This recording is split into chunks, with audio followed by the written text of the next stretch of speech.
नमस्कार साथियों, स्वागत है ऐसे प्रति के इस एपिसोड में। मैं हूं आपके साथ जितेंद्र कुमार। साथियों, दिल्ली के मुख्यमंत्री अरविंद केजरीवाल और ईडी के कृपा से जेल के भीतर है, यानी सलाखों के पीछे हैं। पिछले कई दिनों से सलाखों के पीछे हैं। दिल्ली के उप मुख्यमंत्री रहे मनीष सिसोदिया और संजय सिंह, वो तो पिछले साल से ही सलाखों के पीछे हैं, जेल के भीतर है। लेकिन क्या ईडी का टारगेट इससे भी बड़ा है? क्या ईडी का लक्ष्य बहुत बड़ी गिरफ्तारी का है? और क्या गिरफ्तारी से बचने के लिए भारत देश की जमीन को छोड़ करके बाहर चला गया हो टारगेट? आज दिल्ली के भीतर कैलाश गहलोत, दिल्ली सरकार के मंत्री रहे, आम आदमी पार्टी के नेता, उनको भी ईडी का समन मिला है। वो भी ईडी का दफ्तर जवाब देने पहुंचे। लेकिन जो लक्ष्य है ईडी का, जो टारगेट है, वो केजरीवाल नहीं, केजरीवाल से आगे बढ़कर के है। और वो लक्ष्य, वो टारगेट ऐसा है जिसका एक कनेक्शन बॉलीवुड से जुड़ता है जाकर, एक कनेक्शन चार्टर्ड अकाउंटेंट के पेशे से जुड़ जाता है, और सबसे बड़ी चीज की आखिरकार उस व्यक्ति का तलाश आखिर क्यों है ईडी को? क्यों इन्फोर्समेंट डायरेक्टर उस व्यक्ति को गिरफ्तार करना चाहती है? क्यों हिरासत में लेना चाहती है? क्यों अब तक लोग चुप्पी साध करके बैठे हुए हैं? क्या सच में इन्फोर्समेंट डायरेक्टर उसे गिरफ्तार करना? बात कर रहे हैं आम आदमी पार्टी के राज्यसभा सांसद राघव चड्ढा की। राघव चड्ढा पेशे से चार्टर्ड अकाउंटेंट रहे हैं, आम आदमी पार्टी के विधायक और राज्यसभा के सांसद हैं। परिणीति चोपड़ा से, बॉलीवुड की अभिनेत्री परिणीति चोपड़ा से हाल ही में उनकी शादी हुई है राघव चड्ढा की। और राघव चड्ढा भारत की जमीन पर भी नहीं है। कहा जाता है कि उनके आंख में कुछ दिक्कतें हैं, लेकिन जानकारी जो मिल रही है, अगर उनके पर भरोसा की जाए, तो उनकी आंख की दिक्कत ऐसी नहीं है जिसका भारत में इलाज ना हो सके, जिसकी दिल्ली में जिसका इलाज ना हो सके। लेकिन आम आदमी पार्टी के सारे लोग जब गिरफ्तार कर लिए जाएंगे तो पार्टी कैसे चलेगी? सरकार कैसे चलेगी? आखिर राघव चड्ढा को आखिरकार गिरफ्तार क्यों करना चाहती है ईडी, इन्फोर्समेंट डायरेक्टर? आखिर राघव चड्ढा की गिरफ्तारी मंशा रखने के बावजूद ईडी ने चुप्पी क्यों साध रखी? अब तक राघव चड्ढा के बारे में कुछ भी नहीं कहा जा रहा है। लेकिन क्या राघव चड्ढा ने इस बात को समझ लिया है, भाप लिया कि उनकी गिरफ्तारी कभी भी हो सकती है? 2022 का अरविंद केजरीवाल का एक ट्वीट अब देखिएगा। इस ट्वीट में गुजरात चुनाव के पहले का एक ट्वीट होता है। अरविंद केजरीवाल कहते हैं कि राघव चड्ढा को गिरफ्तार किया जा सकता है। वो आशंका इस बात का जताते हैं क्योंकि राघव चड्ढा ने गुजरात चुनाव में आम आदमी पार्टी की कमान को संभाली थी। डायमंड नगरी सूरत में भारतीय जनता पार्टी की नकेल कसने का काम अगर कोई किया था तो काफी शिद्दत से राघव चड्ढा ने किया था। आखिर राजनीतिक प्रतिद्वंदता किस हद तक चल गई है देश में कि विपक्षी पॉलिटिकल पार्टी अपने को मजबूत करने का कोशिश भी इस दौर में ना करे। जरा इस मामले को अलग हट करके दूसरे पहलू पे अगर नजर डाले, आखिरकार राघव चड्ढा क्यों विदेश पहुंचे? राघव चड्ढा क्यों यूनाइटेड किंगडम में रुके हुए हैं? आखिरकार भारत से क्यों? उनकी पत्नी परिणीति चोपड़ा भी उनके साथ गई थी। अब खबर ऐसी है कि परिणीति चोपड़ा भारत लौट चुके। जब भारत लौट चुकी है परिणीति चोपड़ा, तो फिर राघव चड्ढा क्यों नहीं आए? ये सारे सवाल होते हैं आम आदमी पार्टी के पूरी लीडरशिप को। यूं कहे कि आम आदमी पार्टी को ईडी के सहारे भारतीय जनता पार्टी खत्म कर देना चाहती है। ये आरोप जो आम आदमी पार्टी का है, ये आरोप अनायास ही नहीं होता। ये आरोप में काफी दम दिखाई पड़ता है, क्योंकि अब पंजाब के भीतर भी ईडी की गतिविधियां काफी तेज हो गई है। 2 राज्यों के भीतर सरकार है आम आदमी पार्टी की, केंद्र शासित प्रदेश दिल्ली और दूसरा पंजाब। दिल्ली में मुख्यमंत्री, उप मुख्यमंत्री, संसद में पार्टी का सबसे जाना पहचाना चेहरा, सभी सलाखों जेल के भीतर। बचाता कौन है? राघव चड्ढा। आखिर राघव चड्ढा चूंकि चार्टर्ड अकाउंटेंट हैं, राघव चड्ढा दिल्ली जल बोर्ड के उपाध्यक्ष भी रहे हैं। राघव चड्ढा अपने चार्टर्ड अकाउंटेंसी और खाते संबंधित विशेषज्ञता जो इस वजह से अतः किसी भी चार्टर्ड अकाउंटेंसी के पास अकाउंट संबंधित जो विशेषज्ञता जो आती है, स्पेशलिटी जो आती है, उस स्पेशलिटी की वजह से स्वाभाविक सी बात है कि आम आदमी पार्टी के खातों से संबंधित मामलों में, आम आदमी पार्टी के फंड से मामलों में हो सकता है कि उनकी रुचि रही हो। कोई भी पार्टी किसी चार्टर्ड अकाउंटेंट को क्यों हायर करती है? पीयूष गोयल भारतीय जनता पार्टी बीजेपी में क्या कुछ करते थे पहले? उनके पिता वेद प्रकाश गोयल क्या करते थे? पीयूष गोयल भी चार्टर्ड अकाउंटेंट थे। स्वाभाविक सी बात है कि भारतीय जनता पार्टी बीजेपी को कोषाध्यक्ष की जिम्मेदारी है, कोषाध्यक्ष जैसी ही फंड मैनेजमेंट की जिम्मेदारी इस प्रकार के लोग को दिया जाता है, लोग संभालते हैं। राघव चड्ढा की ऐसी भूमिका इससे इनकार नहीं किया जा सकता है, लेकिन वहीं पे जब आम आदमी पार्टी को न्यायालय के भीतर कहा कि अगर आरोप लगाने वाला व्यक्ति गंभीरता के साथ आरोप अगर लगा रहा हो तो कि उसने पैसे दिए, तब तो पार्टी आम आदमी पार्टी को बुलाया जाना चाहिए इस केस में।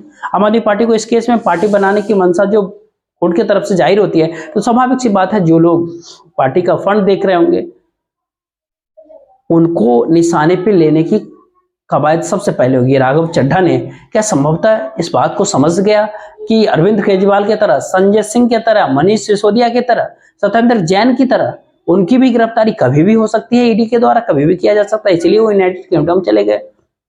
एक और काफी महत्वपूर्ण बातें होती है कि राघव चड्ढा का ट्विटर हैंडल, उन राघव चड्ढा के ट्विटर हैंडल में कोई गंभीर ट्वीट जो है अरविंद केजरीवाल की गिरफ्तारी से जुड़े मुद्दे पर आपको दिखाई नहीं पड़ेगा। ईडी की गतिविधियों से आखिर राघव चड्ढा आम आदमी पार्टी के कार्यकर्ता से लेकर के बड़े बड़े नेता तक चीखते चिल्लाते हैं अरविंद केजरीवाल की गिरफ्तारी से। ये उनका अधिकार भी है, नरसंगी के अधिकार है, क्योंकि पूरे पार्टी की लीडरशिप को खत्म करने की साजिश से की जा रही है। देश के गृह मंत्री संसद के भीतर आम आदमी पार्टी की तरफ इशारा करते हुए कहते भी हैं, कांग्रेस पार्टी पे तंज कसते हुए कहते भी है कि सुपारी जैसी पार्टी उनके गठबंधन से बाहर ना चली जाए, इसलिए कुछ मुद्दे पे कांग्रेस नहीं बोलती है। यानी सुपारी जैसी पार्टी के शब्द का इस्तेमाल जो है कथित तौर पर आम आदमी पार्टी के लिए गृह मंत्री अमित शाह कहीं और नहीं बल्कि सड़क पर नहीं, सुपारी जैसी पार्टी कह करके जो फुहर भाषा का इस्तेमाल वो संसद पार्लियामेंट के भीतर करते हैं देश के गृह मंत्री अमित शाह जी।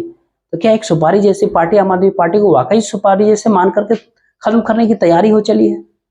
और इसी वजह से राघव चड्ढा भारत से बाहर भी है, यूनाइटेड किंगडम में अरविंद केजरीवाल की गिरफ्तारी पे कोई प्रतिक्रिया भी उस प्रकार से व्यक्त नहीं कर रहे हैं जिस प्रकार से आम आदमी पार्टी के दूसरे लोग करते हैं। आखिरकार हाल ही में चर्चा होती है कि दिल्ली के भीतर कुछ ही दिनों पहले परिणीति चोपड़ा की कजन प्रियंका चोपड़ा आई थी। कई लोग मानते हैं कि क्या इस मामले को अंदर खाने मैनेज करने की कोशिश में प्रियंका चोपड़ा सामने है क्या? प्रियंका चोपड़ा की क्या भूमिका हो सकती है मुझे नहीं मालूम। आखिरकार इस बात की पता करने की प्रयास जरूर रहेगा मेरा, लेकिन आखिरकार पता नहीं कि क्या मामला है।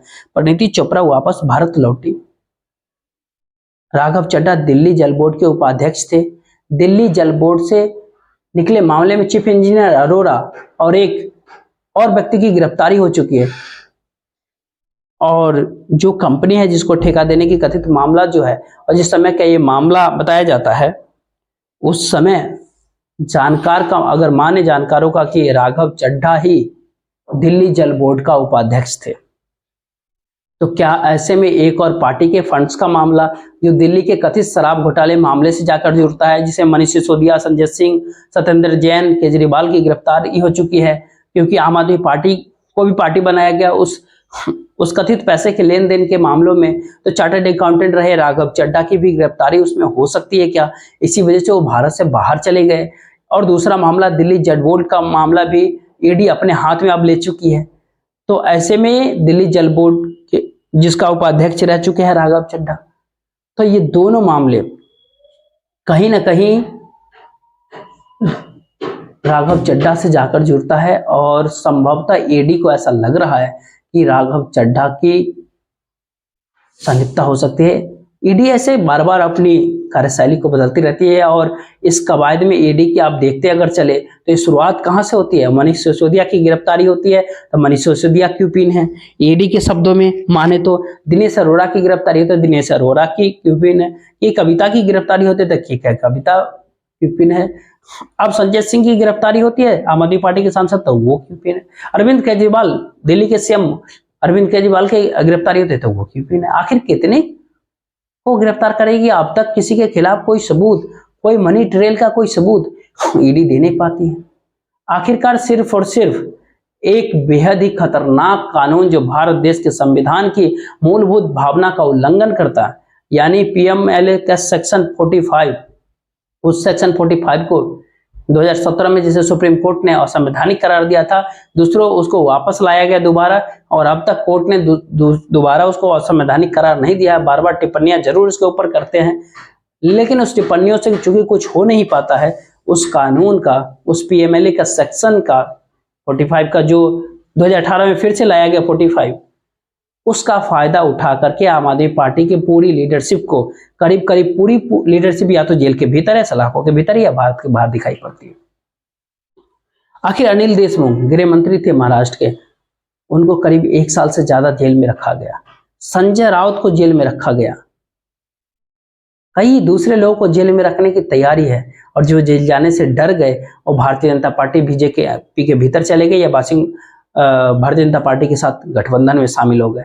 राघव चड्ढा की पार्टी इसकी इजाजत नहीं दे सकती कि राघव चड्ढा इस तरह के किसी कॉम्प्रोमाइज के फॉर्मूले में शामिल हो। राघव चड्ढा शामिल नहीं भी हो सकते, लेकिन राघव चड्ढा भारत देश के बाहर जाए, यहां तक बात ठीक है, आंख दिखाने की बात कही जाए यहां तक भी ठीक है, स्वास्थ्य का मामला है जाए, लेकिन राघव चड्ढा अरविंद केजरीवाल के मामले पर कोई बड़ी ट्वीट करते हुए ना दिखे, काफी साधारण तरीके से कन्नी काटते हुए दिख जाए। एक तरफ दिल्ली जल बोर्ड के माध्यम से वहां तक पहुंचने की कवायद, दूसरी तरफ आम आदमी पार्टी को पार्टी बनाने के बाद शराब पॉलिसी, लिकर पॉलिसी के मामले में वहां तक पहुंचने की कवायद, क्या इन दोनों के भीतर राघव चड्ढा को यह एहसास हो गया है कि भारत देश की सरजमीन पे रहने के बाद ईडी उनको कभी भी गिरफ्तार कर सकती है, कभी भी उन तक पहुंच सकती है, इसलिए उन्होंने भारत से बाहर का रास्ता चुन लिया। और जब अरविंद केजरीवाल की गिरफ्तारी हो गई तो भला राघव चड्ढा की गिरफ्तारी कौन सी बड़ी बात है। आज के दौर में जिस प्रकार से ईडी कार्रवाई कर रही है, विपक्षी पॉलिटिकल पार्टी के कोई जांच का नतीजा कोई सामने नहीं आता। अंतहीन समाज पर लोग जेल तक रह रहे हैं। ईडी का कन्विक्शन रेट 0.4% है, यानी 1% भी ईडी का कन्विक्शन रेट नहीं है पॉलिटिकल मामलों में। लेकिन विपक्षी दलों को चुनाव के समय में दबाने की जो कवायद है ईडी की, उसमें इस देश की न्यायपालिका भी चुप बैठी हुई है। तो क्या एक रास्ता जेल का है, दूसरा रास्ता विदेश का है, या फिर बीजेपी में शामिल होने का है। दरअसल बीजेपी में जो शामिल नहीं हुए, ईडी की तरफ से बहुत बड़ी गिरफ्तारी की तैयारी की जा रही है ईडी के द्वारा, जो राघव चड्ढा का होगा। और राघव चड्ढा चुनाव के मौसम में ग्लैमरस चेहरा दिखते हैं आम आदमी पार्टी की तरफ से, और जब पूरी लीडरशिप जेल के भीतर है आम आदमी पार्टी के, तो भारतीय मन की बड़ी शिद्दत से जरूरत भी है पार्टी को इलेक्शन कैंपेन के लिए, राघव चड्ढा की इमोशनल अपील के लिए। लेकिन वो भारत में राघव चड्ढा भी नहीं है। देखते रहिए आगे आगे क्या कुछ होता है और किस प्रकार से ये मामला आगे बढ़ता है। फिलहाल मुझे दीजिए जय हिंद, जय भारत।